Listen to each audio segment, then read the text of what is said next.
what's in your mind, for you and for I'm trying to decide when I look in your eyes, yeah, yeah. I mean my signs, but your feelings inside you. I'm messing up my mind and my spirit, babe. This is Inside the RV, episode 45. You're listening to a podcast about entrepreneurship, work ethic, self-development, and becoming the best version of yourself. You're joined by me, one of the hosts. My name is Jacob Moore. I'm the other one, Ryan Ramirez. Jacob Moore and Ryan Ramirez. Together, we are chronicling our careers in the music industry as we try to build both of our careers. We're going to tell you the good, the bad, the ugly, the great, the amazing, the horrible, the bad, and everything in between.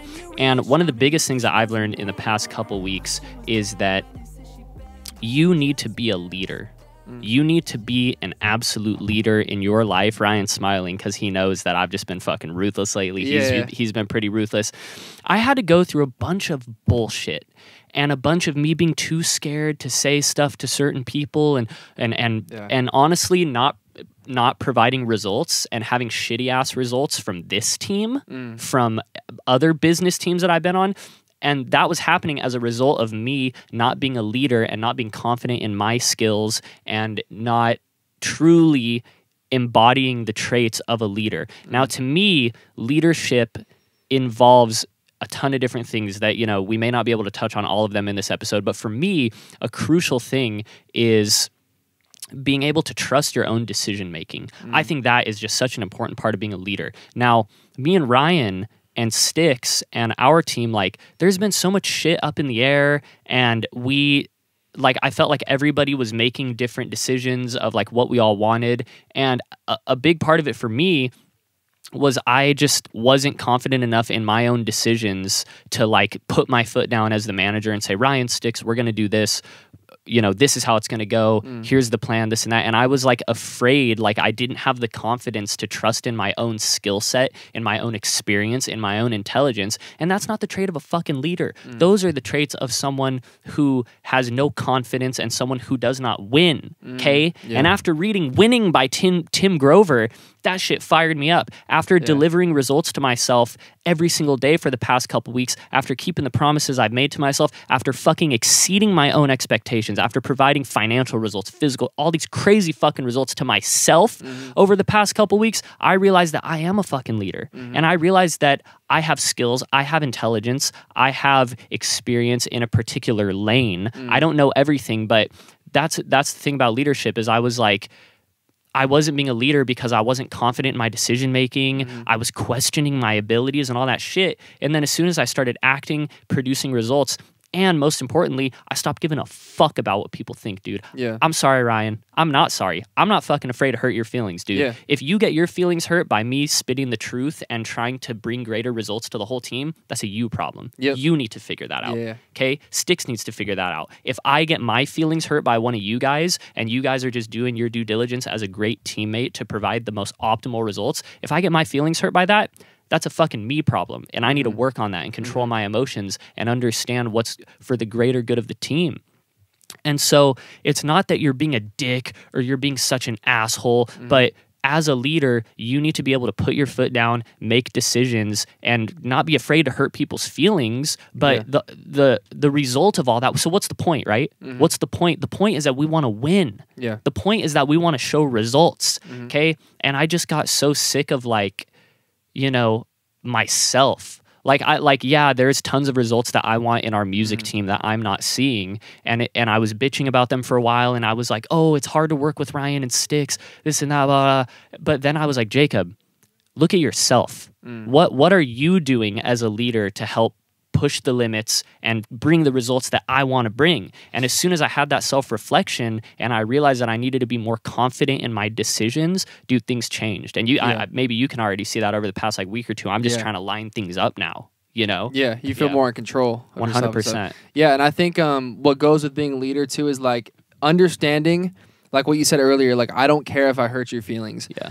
Understanding the difference between it being personal and the truth, and I think it takes a really skilled leader to be able to decipher that. Yeah.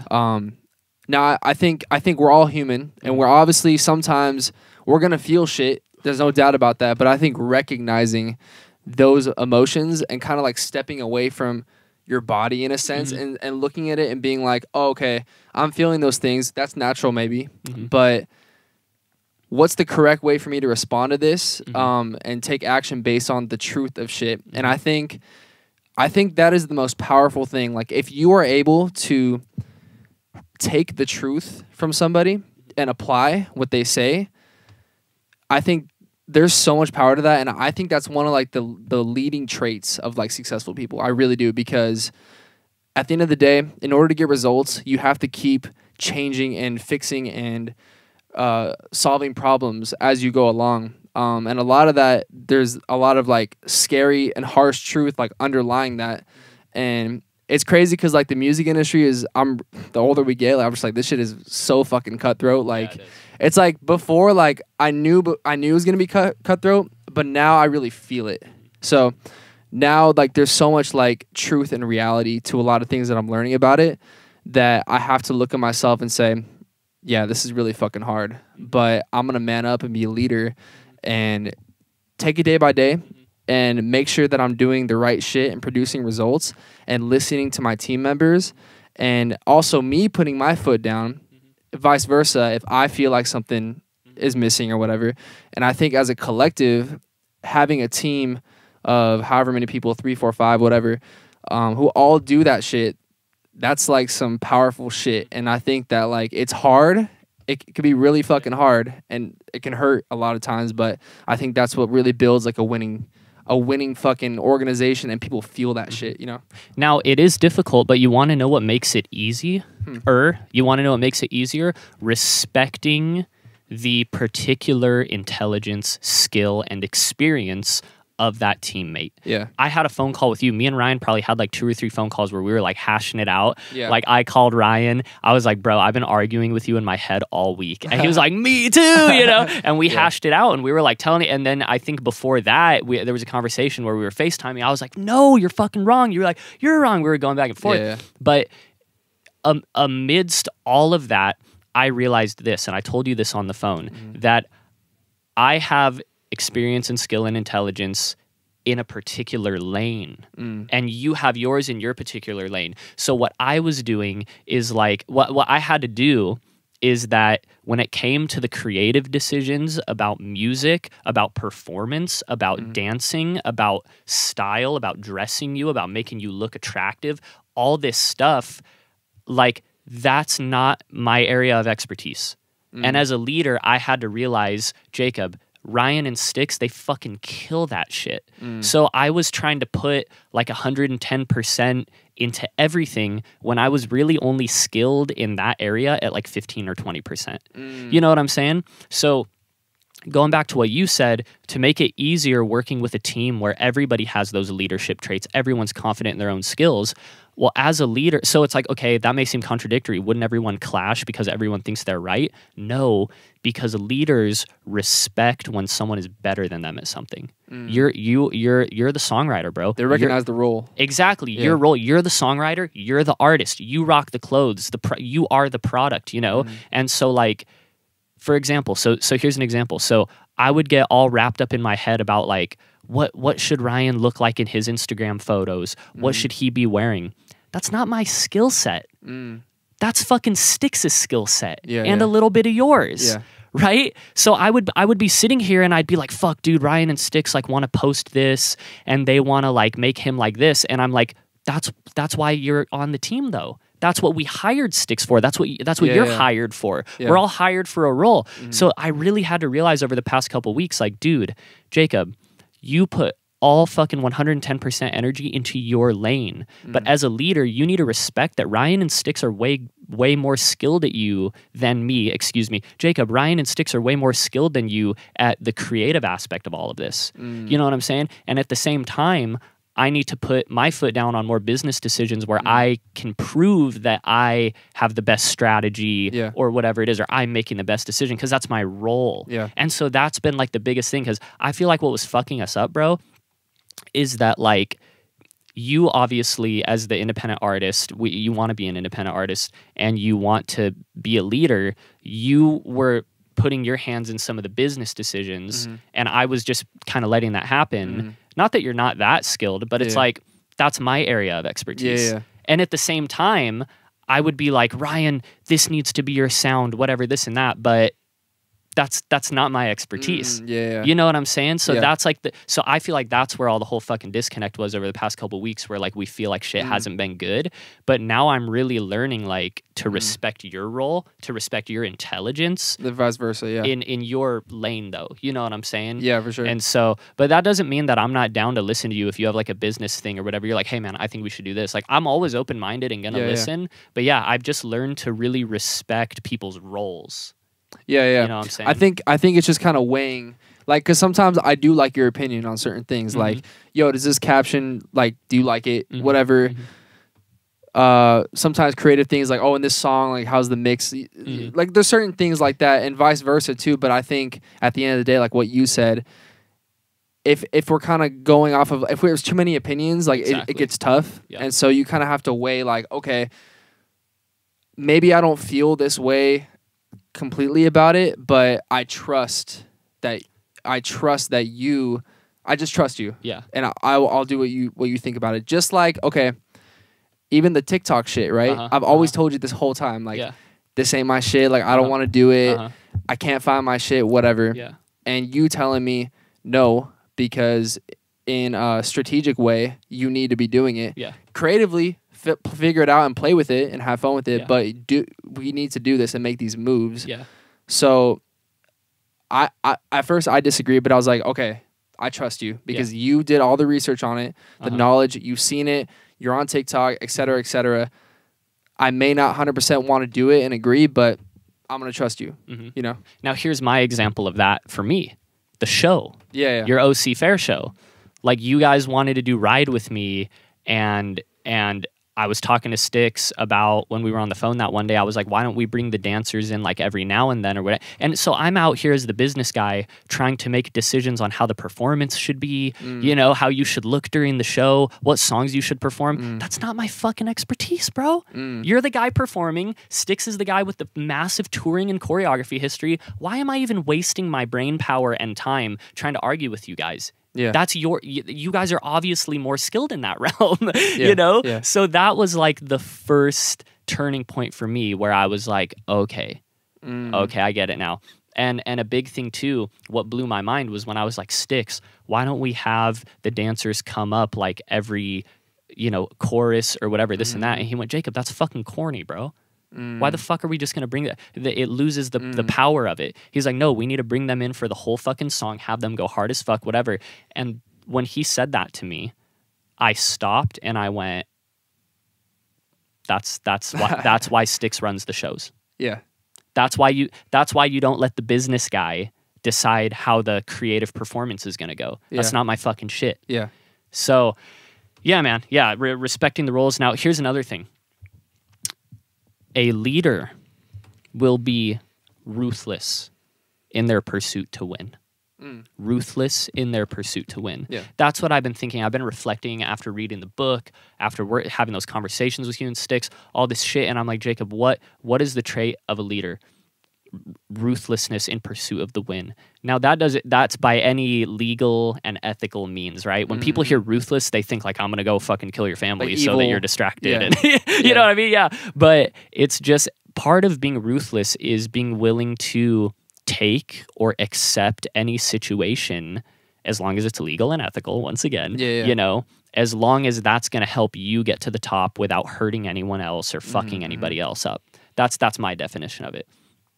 And so part of being ruthless in your pursuit to win, once again, because when people hear ruthlessness, they think aggressive, they think whatever.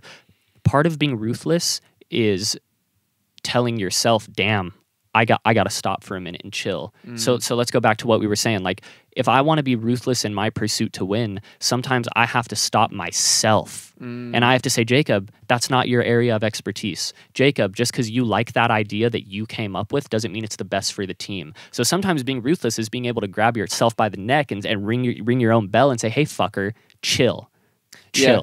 I think, bro, and that just ties into like self-awareness. Like, self-awareness is fucking key. Yeah. Like, I think a lot, like most people, in my opinion, that I've seen, like most people are not self-aware like that. Like they can't look themselves in the face and tell themselves truthfully that they need to fix certain areas and like do this or whatever. I think that like people keep up like an ego because they don't want to feel vulnerable and feel like they're losing, etc. And I feel like it takes like a strong person, like a willing person who wants to win, to really be able to look at those truths and look at themselves and say, you know what, I am fucking up. Yeah, I do need to fix these things.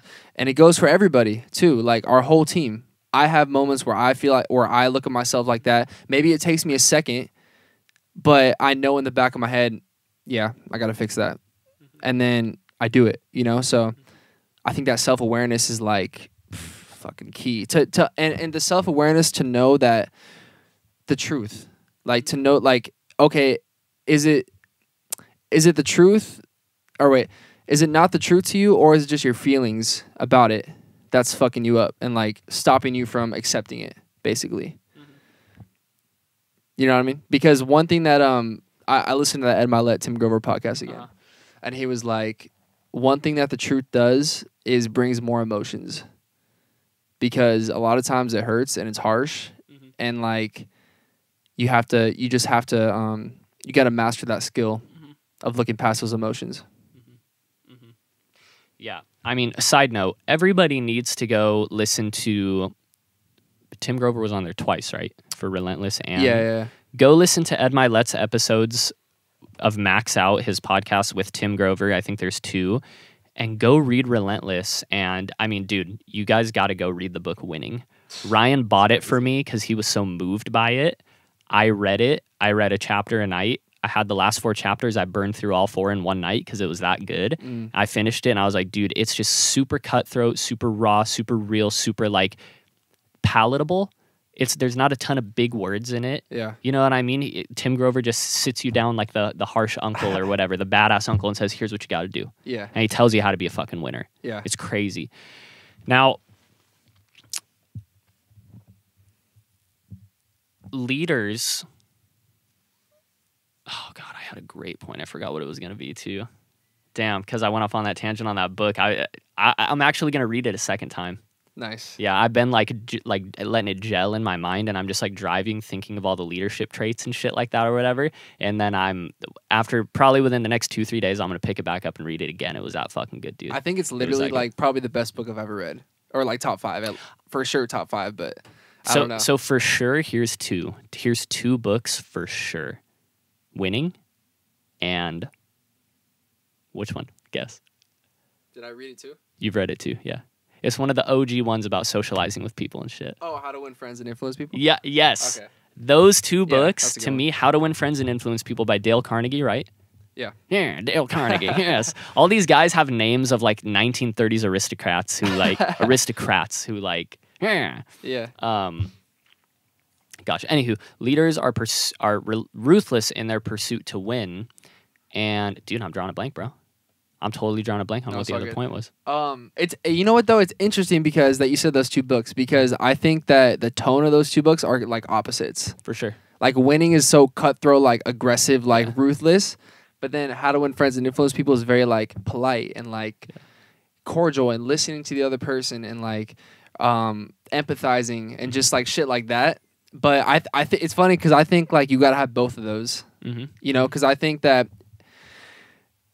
like when you said earlier, like you're not being a dick, you're just being straight up. Yeah. I still think there's a way to do it to where I don't know, like there's a line. I think there's a way to do it to where you're not just like, you know, and it's just like, and then it kind of like that doesn't really grow your relationship with people. But I think there's a way to do it where like, hey, like, yes, I'm just being truthful, whatever.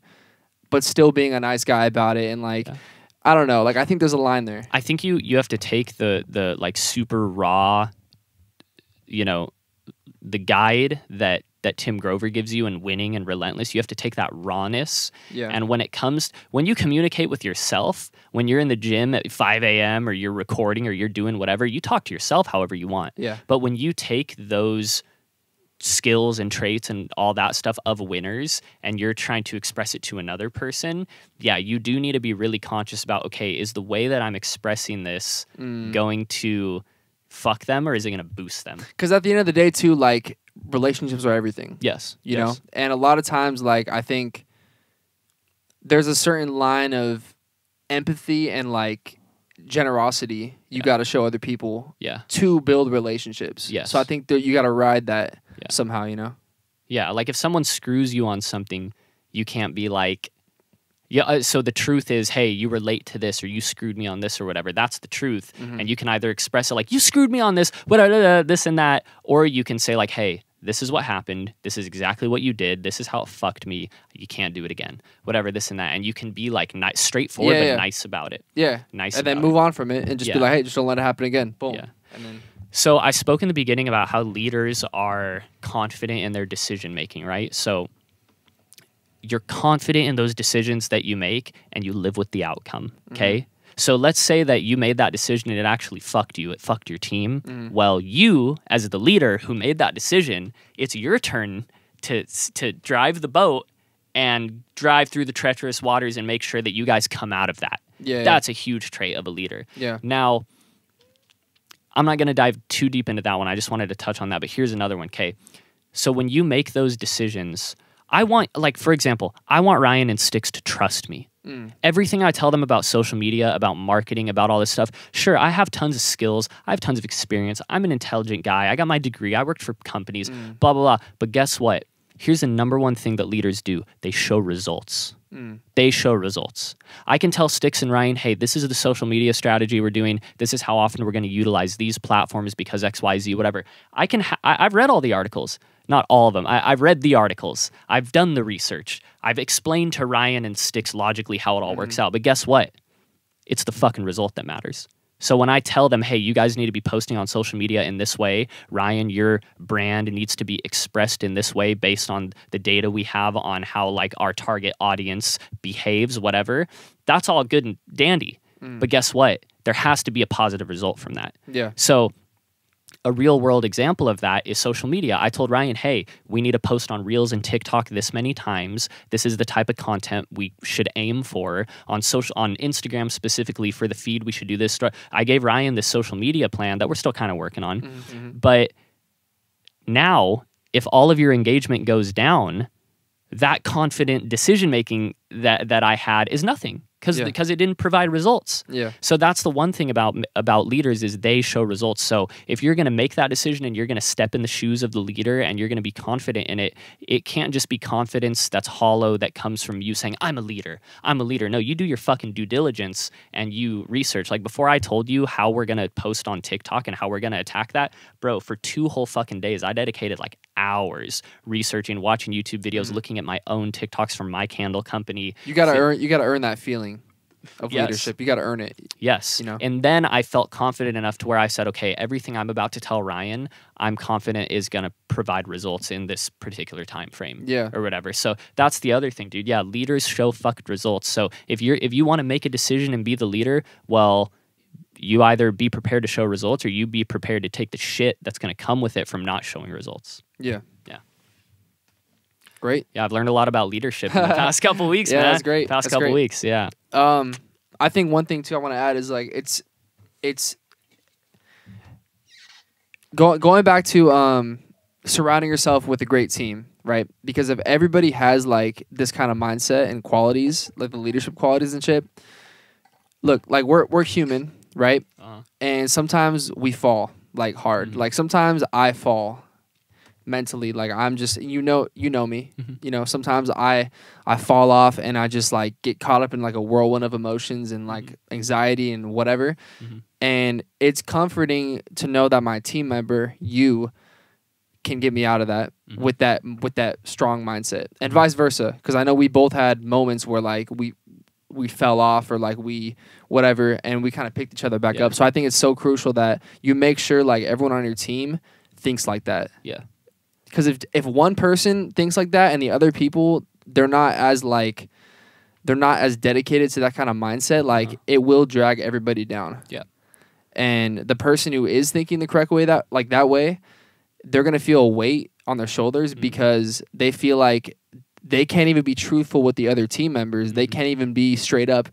And therefore, there's not going to be really any results because you're still trying to get them to think on a certain level to get the results, but it's not going to happen because they're not inclined to think that way. So I'm going off on it, but you know what I'm trying to get at.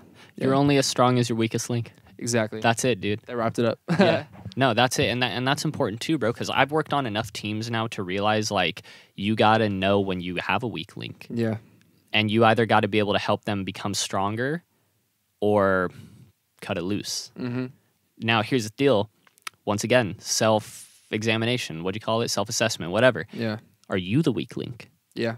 Am I? Well, I think I've been a weak link for the past year because I haven't truly embodied what a manager does for his client, for his artist. You know what I'm saying?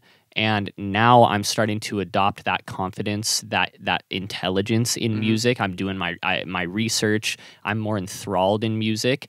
And here's the thing. Being super involved in your hustle, whether you're detailing like Adam, whether you're, you know, like my cousin Brett, he's got his hands in a couple different companies. That dude's a fucking beast. You know, whether you're you doing music, whatever it is. I was like, sorry, had a big dinner. Man, what was I talking about? My phone. We just both blanked out. I just ripped ass and we both blanked out. All these people are beasts. You weren't even listening, you son of a bitch. Well, I got on track too. Ryan was out here just looking at the sky and shit, not even listening. I was gonna drop a gem too. I totally forgot. Well, I guess I'm not a leader. Shit. You got to be able to do that self-assessment, figure out if you're the weak link. Being enthralled in what you do, being fully immersed 100%, making decisions, helping guide Ryan's career, whatever it is. When you go 110% in your role, your passion will fire up. Because I haven't felt passionate about my music career in months, bro. I haven't felt passionate about your career. Me too. And the thing it... Wait, what? No, I'm just kidding, bro. I'm just fucking with you. I'm like, wait, you what? You're the artist, bro. No, but what helped me build that fire again, I mean, what built that fire, what got my dick hard, what's getting me hyped as fuck on music again, and is making me have those dreams again about being the next fucking Scooter Braun, being bigger than him, making a name, people know Jacob more, wanting to be successful as fuck, is I've stepped into my role as a manager. And I sat down, I said, Jacob, what would the best manager in the fucking world do? And now I've been basing my decisions off that. Yeah. I've been basing my decisions off what would an amazing leader do? What would an amazing music manager do? Ryan isn't your friend anymore. Styx isn't your friend anymore. Ryan is your client. Styx is hired on our team to help with this XYZ, whatever. This is Ryan's role. This is Styx's role. This is my role, whatever. Look at this like a fucking leader. And now that I've stepped into that confidence, I've slid on those fucking shoes of a manager and shit, bro, I'm fired up again. Yeah. I'm ready to fucking rock and roll. Yeah. You know, so that's another thing about a leader is they will become fully enthralled in their role. Yeah, I think it's making that decision in your head like, all right, I'm going to do it. I'm going to step into it and just go. Yep. And then like almost like if you fell pretty hard though to get into that, like it's kind of like a big gap and you kind of got to force yourself to do it. But I think once you do it, like, because I feel the same way. Like I took action. I started taking action a lot more every single day after the little blip I had of time. Yeah. And now I'm fired up again. And it's just like I had to make that decision in my head. Yeah. You know, so. Yes, sir. All right, guys, we appreciate it. Hit us on Instagram. Peace out. For you and for I'm trying to decide when I look in your eyes, yeah. I made my signs, but your feelings inside you. I'm messing up my mind and my spirit, babe.